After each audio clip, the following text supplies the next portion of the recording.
The Moons of Peril? I like this dungeon. Anybody can really do this boss if you're able to unlock the quest. For our weapon, we're bringing along our trusty dragon scimitar, and you want to bring the best defensive armor that you can. For me, that's just going to be a rune chain body and rune plate legs.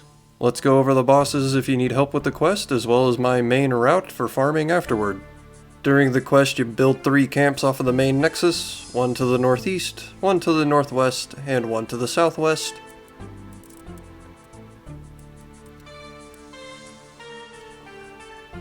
I call the one to the southwest my base camp. From here, make a cup of tea to restore run, grab some herblore supplies, and some hunting supplies. Then we just head to the north up around the corner and we will take on our first boss after we get our inventory set up. This will now take you into the northwest section of the Nexus. We'll go ahead and grab some of the grubs, that way we can grind them up with our pestle and mortar and turn them into our moonlight potions. We can now drop the pestle and mortar as well as the butterfly net and start trapping the rocks in order to catch our food. You can also fish in the northeast area, but I just find hunting the lizards to be a little bit more consistent.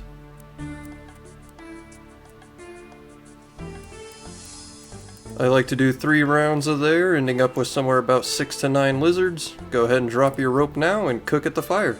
Each lizard splits into 3 pieces of food, and that's why we don't need to catch a full inventory.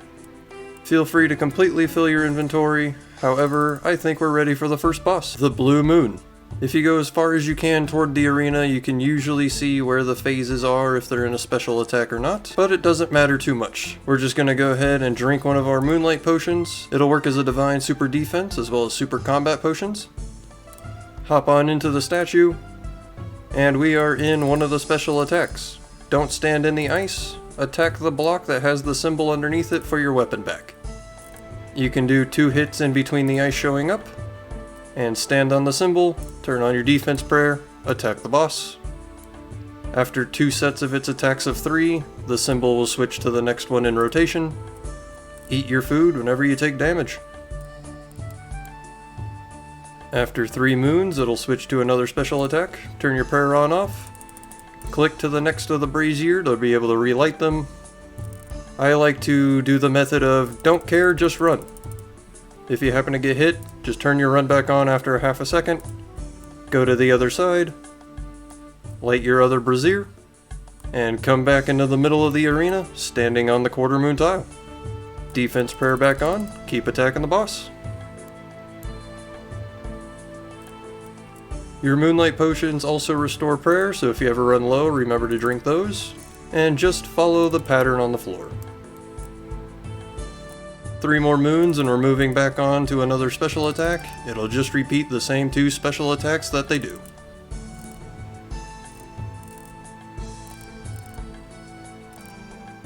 Once you get your weapon, just stand toward the middle, heal up as you need.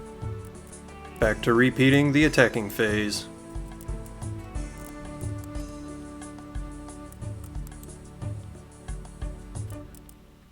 Rinse and repeat the special attacks. Don't care, just run mentality. You can also just stand in the center. The boss will heal. This just helps prevent the healing.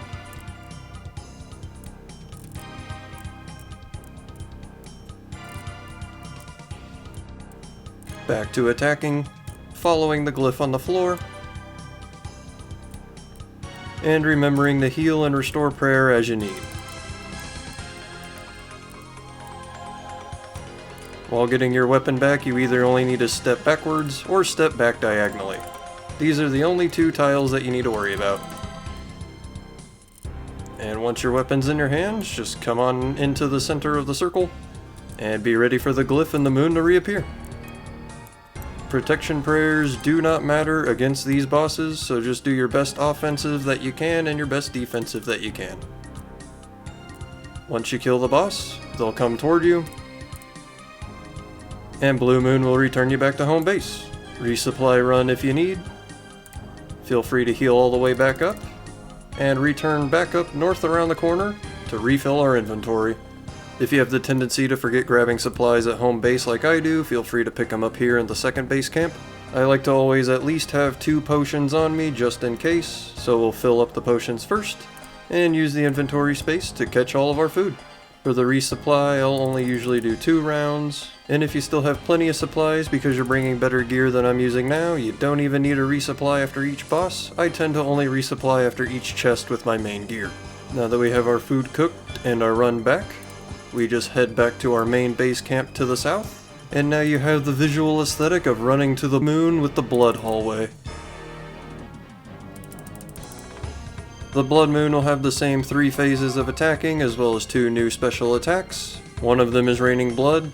The most complicated part is the jaguars that you can see on screen. All you really basically have to do is stand next to the jaguar, and then whenever you see the blood pools land and fill, click the pool, click the jaguar, click the pool, click the jaguar. I'm sure I'll do a couple of rotations, so let's just jump into the boss and you'll see what we're talking about. Re-up our potion. Begin attacking.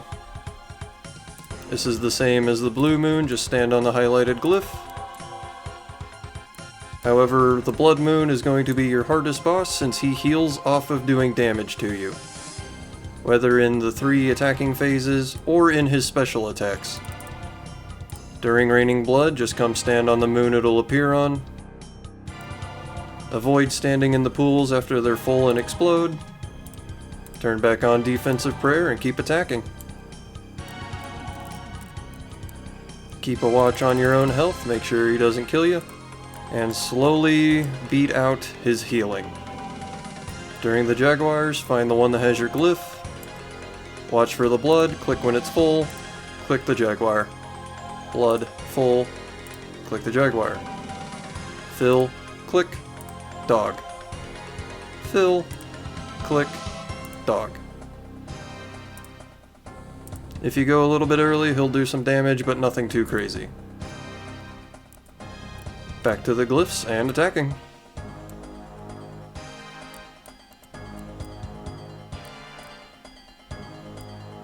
Raining Blood will always skip the full moon, so just go ahead and land on the one that you want to be at when he comes back. And just try not to be in a blood pool whenever they end. Prayer back on, attack the boss.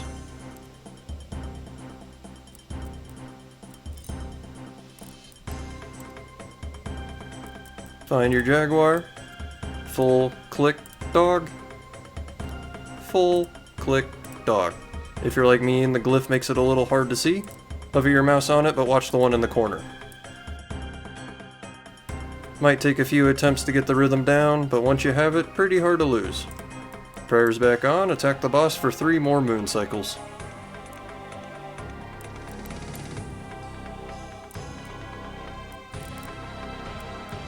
Raining Blood, just jump ahead to the next moon phase you'll be at when it ends. And we just rinse and repeat this until the Blood Moon is out DPS'd of his healing factor.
Finally, he goes down.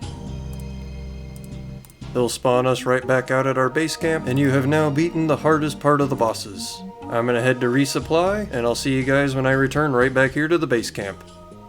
And that is why I enjoy this dungeon. We never have to leave it in between bosses to resupply. We can stay here as long as we want and get as many chests. So now that you've done Blue Moon and Blood Moon, time to move on to Eclipse. Easy to remember, the yellow sun is just reached by following all of the yellow.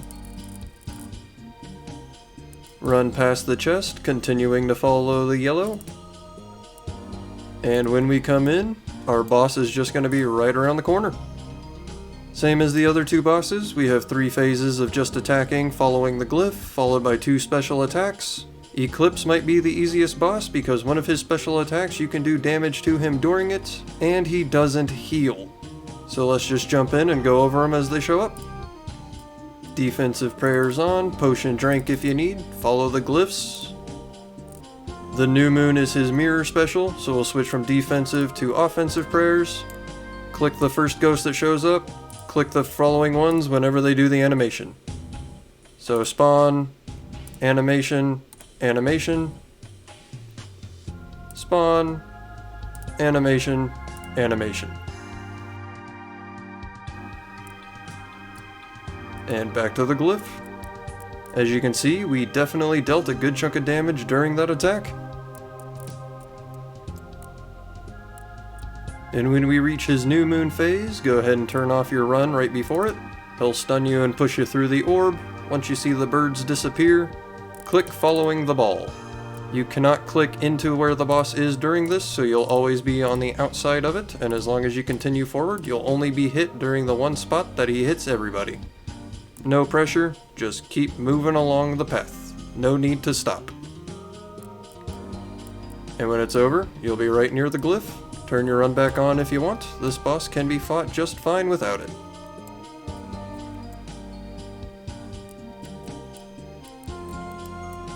Pulls us back in for our DPS phase again.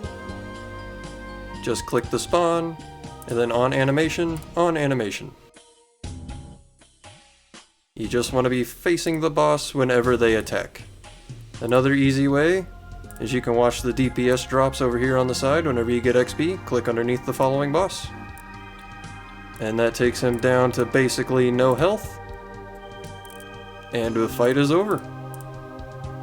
He'll drop you off at the camp right outside of his door, so all we have to do is head back out the way that we came in. So cross over the bridge and head to the southeast. Now that all 3 are dead, go ahead and loot your chest and see if you get anything good. I am currently 32 chests and have not seen a single piece of equipment yet, so hopefully you have better luck on the 1 out of 20 rate. Instead of taking to your inventory, go ahead and dump everything into the bank, that way you can go ahead, head out to the south back to the Blood Moon and our base camp. Just re-follow the yellow back to our mid area. Grab yourself a nice cup of tea, and if you're looking to continue, go ahead and grab your hunting supplies, herblore supplies if you need more potions, and then just run right back around the corner to the hunting area and our Blue Moon first boss. If you're having any difficulties with any of the fights in particular, the Blue Moon or the Ice Moon is weak to crush, so you can bash the ice. The Red Moon or the Blood Moon is weak to slash because you bleed whenever you get cut with a slash weapon. And since that just leaves our odd yellow Eclipse Moon out, he is the one that is weak to stab. But as you can see, just bring in your best melee weapon and it should work fine. That pretty much wraps it up. Hope this helps somebody with the quest, or if they want to find a decent route for farming the bosses afterward. Comment highlight goes to Real Official Gator on the Volamore Drop Rate blog. I'm not necessarily upset about missing out on the NPC to train up the Tiku salamanders, but I do think it's weird that they didn't put it in to avoid people ragging in the wilderness, because they're doing that anyway just by catching them instead and supplying to the PKers. If you have any other tips or tricks that you want to give us, go ahead and leave them in the comments below. I'd appreciate the support of a like, as well as joining my channel by hitting that subscribe button and becoming a part of our neighborhood. If you want to go above and beyond, feel free to become a channel member. But like always, have a good day, you guys.